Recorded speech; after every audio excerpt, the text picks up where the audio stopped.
15 de janeiro para fazer uma prova de recuperação sem nenhum período de férias, sem nenhum período de descanso. Agora estamos descansados, vai ficar legal, tranquilo. Mas quando chegarmos lá, será que vai ficar legal? Será que vai ficar tranquilo? Uns acham que sim, outros que não. Sempre as posições não foram unânimes. Mas, no final de muitas horas de discussão, entendemos que haveria um prejuízo menor, pedagogicamente falando, se deslocássemos as aulas de recuperação junto com as provas finais para o período posterior às férias. Tiramos como princípio garantir as férias em janeiro, e esse princípio foi tirado por várias razões, não vou mencionar todas, mas minimamente, em momentos de greve passados, em que optamos pela reposição em janeiro, ocorreu justamente o contrário, uma reclamação muito grande, não por parte dos alunos mais velhos, esses sempre preferiram ir direto, mas por parte dos pais, que justamente alegavam coisas do tipo: eu tenho um filho em cada escola, um vai estar de férias, o outro não. Eu programei as minhas férias achando que o calendário seria... Enfim, uma série de argumentos que todos aqui conhecem muito bem. E aí, um grande impasse é como fazer, no final disso tudo, um calendário que seja razoável para todos. É importante que se diga que esse calendário não vai atender a todos, nem mesmo a quem o aprovou. Tudo que nós gostaríamos aqui era de não precisar de nada disso. Não precisar fazer greve com o governo federal, olhar para a educação com outros olhos. Isso seria o ideal. Mas, na verdade, na prática, não é isso que acontece. E temos que encarar esses prejuízos. Então, de uma maneira bastante discutida, chegamos a esse denominador. Vamos ter férias para os pedrões? Seria mais razoável. Até possível entrarmos com janeiro e depois termos as férias. Mas isso, meus caros, é impossível para os pedrinhos. E se tiramos o princípio de termos as férias no mesmo período, a gente vai cair. Eu quase retiro a minha fala, porque o William sintetizou muito bem. A grande discussão é: vamos ter férias, todos os trabalhadores do tempo seguro, no mesmo período? Sim ou não? Esse é um princípio importante para todos nós.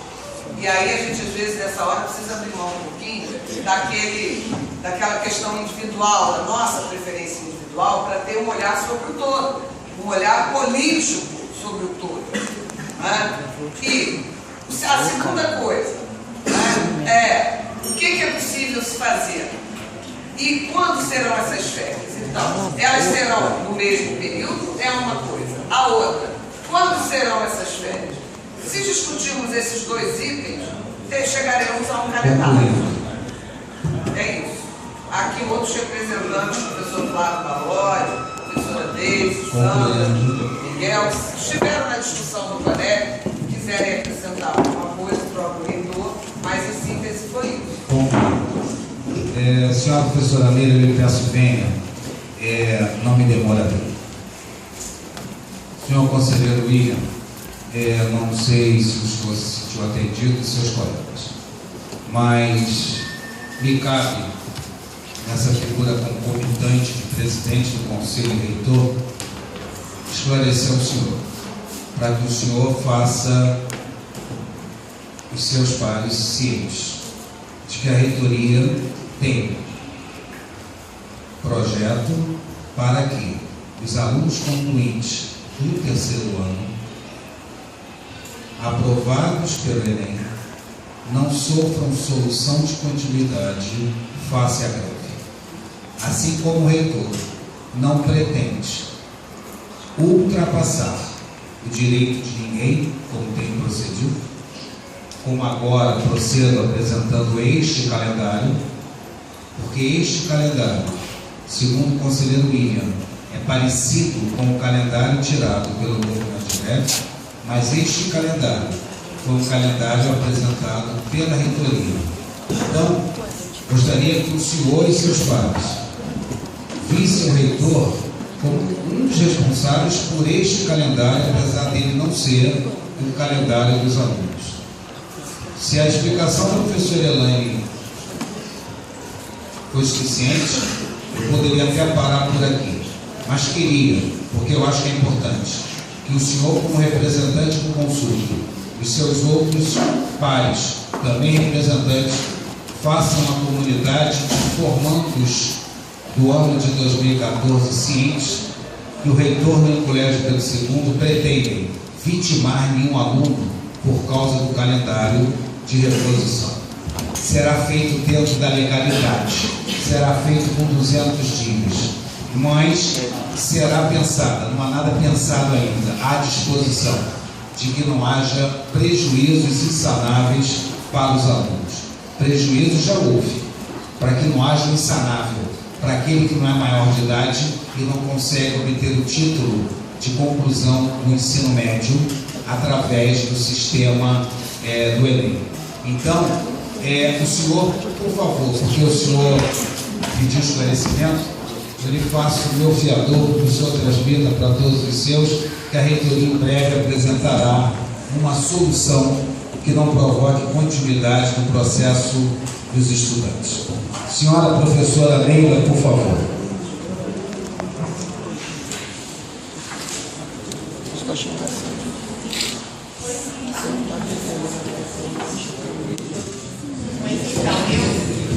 Eu enquanto docente, também tendo feito movimento de greve, participei do movimento e da aprovação do calendário na Assembleia. O calendário que foi aprovado naquele momento era muito parecido com esse que está aí. Eu gostaria de pedir para a Leila, se for possível, aumentar. E gostaria de falar de algumas questões que estão presentes nesse calendário em relação aos anos iniciais e em relação aos anos finais.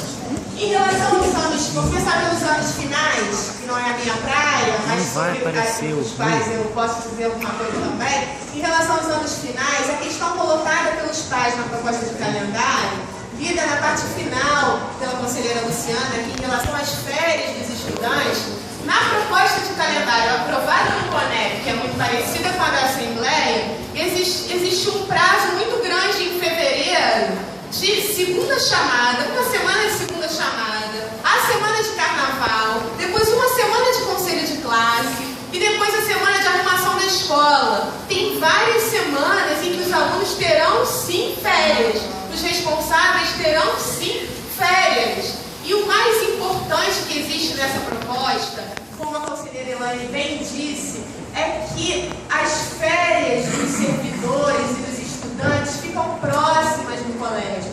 O caos pedagógico que nós vivemos em várias greves, em que os calendários eram diferentes, era enorme. Os professores de primeiro segmento ficaram sem ter condições de ter colegiado. Isso impacta no trabalho que é desenvolvido ao longo do ano com as crianças. As crianças sofrem o resultado disso. Outra questão é que as aulas inaugurais aconteciam sem a presença dos professores de primeiro segmento em muitas das vezes, que não podiam estar porque estavam dando aula, ou então ficavam sem. Então, além disso, os alunos ficavam com o impacto disso, os professores não podiam estar junto, os alunos que tinham irmãos nos dois segmentos, o período de férias era diferente, aí sim que era muito problemático para as famílias que tinham filho num segmento e filho em outro segmento, que não tinham férias mesmo, e a gente viveu isso de perto. Tem colegas, inclusive servidores, professores, que também passaram por isso enquanto responsáveis, que viam as férias de um filho no período e as férias no outro período. Então, eu acho que pelo menos dentro da escola, a gente tem que tentar manter uma certa unidade. E esse calendário traz uma proposta de unidade. Eu tenho até algumas questões em relação ao início dos anos, do início do ano letivo de 2015 para os anos finais. Eu acho que poderia ser no dia 9, sim, de março, para começar junto com o primeiro segmento. Mas as outras questões estão todas ali contempladas.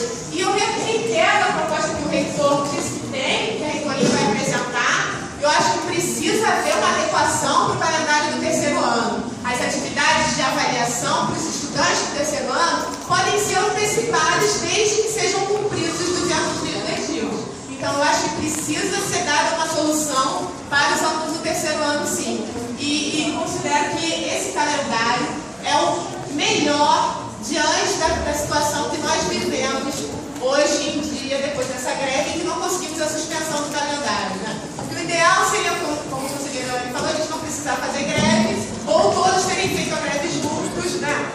que tivesse, que não teria um problema na hora de fazer o calendário. Então, eu acho que esse é o possível e é o que trará menos problemas. Com a divergência que eu tenho em relação ao início do Concluído. Próxima inscrição, o senhor professor Miguel Ângelo Vilas.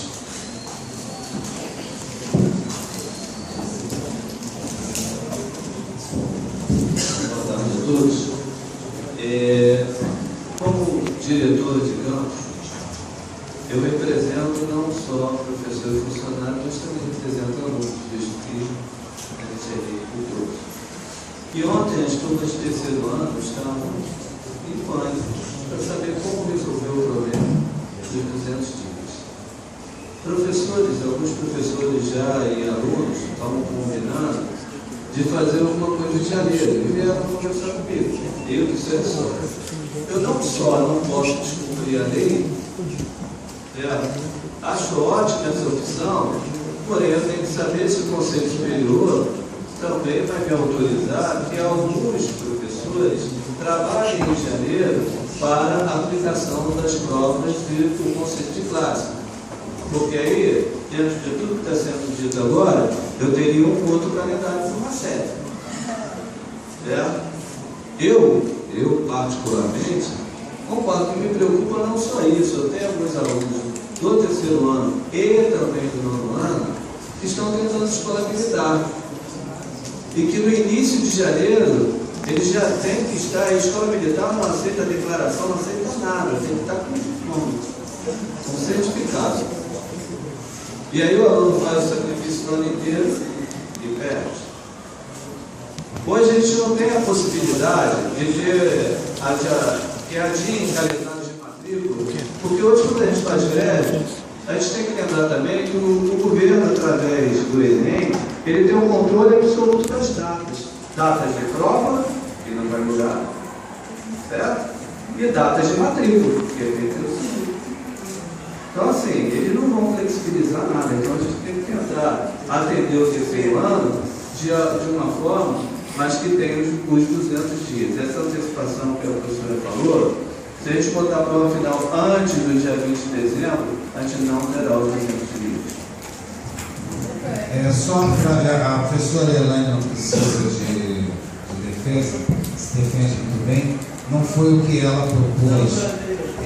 Na verdade, deve estar bem claro para todo mundo. Também não depende.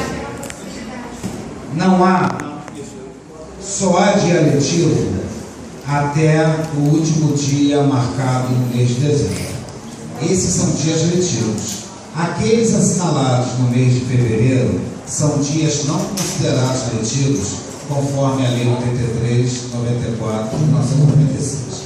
Portanto, o cumprimento dos 200 dias vai até esse dia limite de dezembro. 20 de dezembro. E 20 de dezembro, né? E fevereiro não é mais dia letivo. O que eu penso que a professora Elaine ou a professora Neila tem falado é alguma coisa próxima ao que os seus professores falaram. Porém, eu volto a reiterar aos representantes dos estudantes que, por favor, aguarde, porque o Colégio Pedro II não pretende de maneira nenhuma contribuir para uma situação como essa. Pretende cumprir a lei, mas não pretende contribuir para um caos acadêmico como esse. Pela ordem, senhora professora, senhora representante dos pais, Marta. Esse é o princípio e o fim. Bom, eu venho aqui para reforçar e chamar atenção para alguns outros pontos no que se refere. Os pais têm uma proposta que, se for o caso, eu posso colocar aqui, mas como o William bem falou, a principal diferença em relação a esse é a questão das férias, né? E acreditamos que colocando em janeiro seria incontento, eu já vou dar as justificativas, e também já adiantando, no caso particular do Pedrinho, tem uma proposta de se usar sábados desse semestre para justamente porque todo mundo sabe que você não fecha o calendário se usar, se você não usar os sábados, aí vai até fevereiro, janeiro, faltam dias, tá? Bom, quais são as justificativas? A primeira é que a gente julga que fazer outra interrupção de quase um mês, né? Ao começar as aulas somente na última semana de janeiro, é uma segunda interrupção demasiado grande com impactos pedagógicos importantes. 2, atrapalha esses alunos mencionados pelo professor Miguel, de terceiro ano. Eu gostaria de entender um pouco melhor qual é a mágica que vai ser feita para se ter 200 dias e deixar que os alunos possam adentrar suas novas instituições. Aqui estamos falando de nono ano, terceiro ano e também outros alunos, né? Por fim, tem mais 2 argumentos. Nós acreditamos que não há problema em um momento de anormalidade como esse,